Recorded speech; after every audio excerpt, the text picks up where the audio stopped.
पे अभी एक प्रॉब्लम देखने वाले हैं मैकेनिक्स का। तो हमें यहाँ पे calculate effort lost in friction, effort lost in friction and load lost in friction. क्या कैलकुलेट करना है हमें? Effort lost in friction and load lost in friction. If machine lifts a load of 100 Newton by an effort of 8 Newton, of an efficiency of machine is 60%। देखिए question सही से समझ के लीजिए। हमें क्या कैलकुलेट करना है? Effort lost in friction and load lost in friction. Effort, friction जब होता है कोई भी मशीन में तो एफर्ट कितना लॉस हुआ है और फ्रिक्शन होने के बाद लोड कितना लॉस हुआ है, ये हमें कैलकुलेट करना है। और हमें दिया क्या है? Given data, load of machine lift load 100 Newton का लोड लिफ्ट कर रहा है मशीन और एफर्ट दिया हुआ है 8 न्यूटन। तो यहाँ पे देखिए गिवन हमें पहले लिख कर लेना है। हमें गिवन डेटा है W is equal to 100 newton, P effort दिया हुआ है 8 न्यूटन और इफिशिएंसी दिया है 60%। देखिए गिवन डेटा पहले लिख कर लेना हमें। W means load lift by machine 100 Newton, effort मतलब P होता है, सिंबल ध्यान में रखें। W मतलब लोड, P मतलब एफर्ट 8 न्यूटन और इफिशिएंसी न्यू 60%, इफिशिएंसी 60% दिया हुआ है। सबसे पहले हम यहाँ पे क्या सॉल्व करेंगे? देखिए हमें सबसे पहले यहाँ पे MA निकालना होगा। MA मींस मैकेनिकल एडवांटेज, इसका फॉर्मूला है W/P। अब MA क्यों निकालना है मैं आगे आपको बताऊंगा। देखिए W क्या है हमारा 100 और P क्या है 8। तो हमारा यहाँ पे आंसर हमें देखिए यहाँ पे टाइम वेस्ट नहीं करना है, डायरेक्टली कैलकुलेट करना है। 100 डिवाइड बाय 8 दैट इज 12.5। ये हमारा आंसर हमें मिल जाता है MA मैकेनिकल एडवांटेज 12.5। आंसर निकालने के लिए हमें यहाँ पे कैलकुलेशन करने की जरूरत नहीं है, कैलसी यूज कर अलाउड है, कैलसी यूज करना है। 100 बाय 8 12.5। अब मैकेनिकल एडवांटेज क्यों निकाला है? देखिए हमें VR निकालना जरूरी है, हर प्रॉब्लम में VR निकालना जरूरी है। और VR का फॉर्मूला है यहाँ पे efficiency is equal to MA/VR into 100। देखिए हमारे पास में इफिशिएंसी है यहाँ पे W/P है, लेकिन MA नहीं था, इसके लिए हमने यहाँ पे पहले MA निकाला। अब ये फॉर्मूले में हम इफिशिएंसी और MA पुट कर देंगे। Efficiency 60%, MA is equal to 12.5 और VR हमें फाइंड करना है इंटू 100। क्रॉस मल्टीप्लाई करेंगे, 60 into VR is equal to 12.5 into 100। और यहाँ पे देखिए हमें यहाँ पे VR मिलेगा, VR is equal to 12.5 into 100 divide by 60। और इसे सॉल्व करने के बाद डायरेक्टली कैलसी पे पुट करना है। हमें फाइनल आंसर यहाँ पे मिलेगा, फाइनल आंसर हमें VR मिलेगा। तो ध्यान रखिए पहले हमें W/P की क्या है? MA is equal to W/P। हमें W दिया हुआ था, P दिया था, इसलिए हमने MA निकाला। हमें डायरेक्टली VR यहाँ पे दिया नहीं, तो VR हमें पहले फाइंड करना है। तो हम इफिशिएंसी का फॉर्मूला यूज करेंगे, MA/VR इंटू 100। उस पर से हमने यहाँ पे MA पुट किया, इफिशिएंसी पुट किया, क्रॉस मल्टीप्लाई किया तो हमें VR मिल गया है। यहाँ पे VR 12.5 इंटू 100/60 और VR हमें मिलता है 20.83।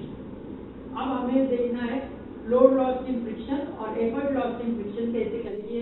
हमें क्या फाइंड करना है यहाँ पे? Effort lost in friction.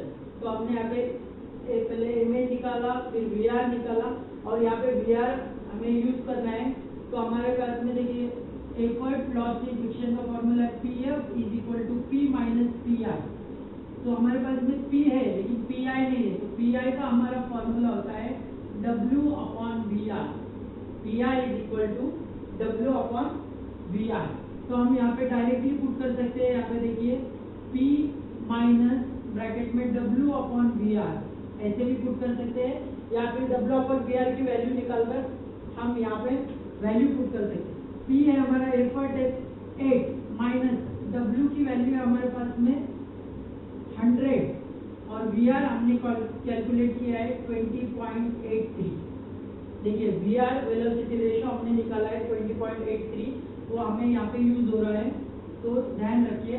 और इसको हम 8 में से माइनस कर सकते हैं बाय यूजिंग कैलसी, और पूरा एट ए टाइम कैलकुलेटर में ऑपरेशन कर सकते हैं। तो हमें फाइनल आंसर मिलता है PF effort loss in friction 3.2 Newton.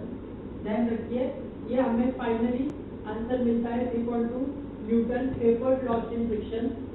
Machine में फ्रिक्शन होने के बाद में कितना एफर्ट लॉस होता है ये हमें यहाँ पे पता चलता है। तो हमने यहाँ पे पीआई का फॉर्मूला, आइडल एफर्ट का फॉर्मूला यहाँ पे याद रखना जरूरी है, W/VR।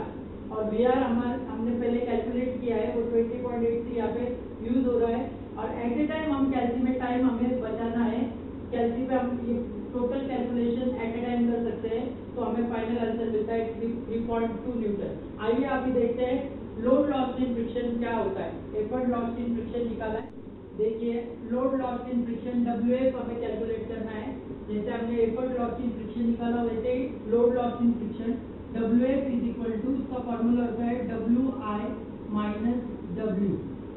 और WI का फॉर्मूला होता है यहाँ पे देखिए WI is equal to P into VR। P into VR यहाँ पे देखिए, तो हम यहाँ पे P इंटू VR पुट कर देते हैं माइनस W। अब देखिए P मीन्स हमारा एफर्ट है 8 इंटू VR हमारा है 20.83 माइनस W है लोड 100। और टोटल इसको कैलकुलेट करने के बाद हमें फाइनल आंसर मिलता है WX। तो हमें यहाँ पे ध्यान में रखिए सफिक्स में एक डालना है। और ये यहाँ पे कैलकुलेशन हमें टाइम बचाना है, तो डायरेक्ट कैलसी पे करना है। ध्यान रखिए, हमें वहाँ पे इतना टाइम नहीं होता है, तो कैलसी यूज करना है। 8 इंटू 20.83 माइनस 100 डायरेक्टली हमें फाइनल आंसर यहाँ पे मिल जाता है। तो दो फॉर्मूले हमें याद रखना है, WI is equal to P into VR। और देखिए फाइनल आंसर हमें कैलसी पे कैलकुलेट करना है 28 इंटू 20.83 माइनल आंसर हमें मिलता है 66.64 न्यूटन। तो ये आंसर हमें निकालने के लिए हमें कैलसी का यूज करना है। बार बार मैं कह रहा हूँ, टाइम बचाने के लिए हमें कैलसी यूज करना है। तो हमने यहाँ पे देखा effort loss in friction and load loss in friction, और उसके वो कैलकुलेशन करने के लिए हमें कौन से फॉर्मूले जरूरी होते हैं वो भी ध्यान रखिए। देखिए पहले हमने फॉर्मूला यूज किया था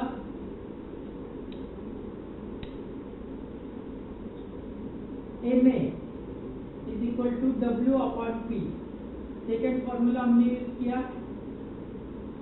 efficiency of machine is equal to MA/VR into 100। इस पे से हमने VR कैलकुलेट किया।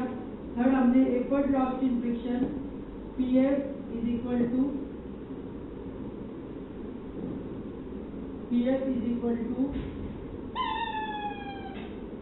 P minus PI and WF is equal to WI minus W।